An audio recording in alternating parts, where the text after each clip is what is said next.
Weledugu ana lamini farafina ani farajɛla ni ye kunnafoni duman ye k'a da aw bɛɛ lajɛlen tulo kan sabula ni tɛgɛkoji n'a ma bɔn kɔngɔtɔ o jigi tɛ tigɛ abada. Karamɔgɔ Dawuda Tarawele a ka gɛrɛsɛgɛ wusuna a y'a labɛn k'a bila aw bolokɔrɔ.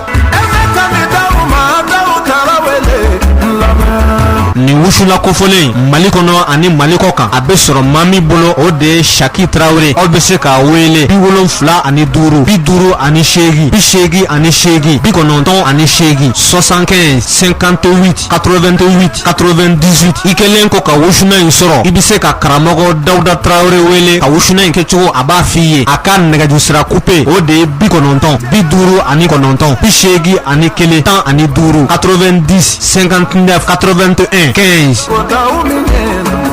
N balimakɛ ani balimamuso an tɛna kuma caman kɛ wusuna in kan sabula a tabaw olu y'a dɔn ka ban. Karamɔgɔ Dawuda Tarawele i n'i ka dɔnni i ye maaw nafa. Ni wusula kofɔlen a bɛ kuma bɔ dasi 2000 Ala kana maa si dɛsɛ o la.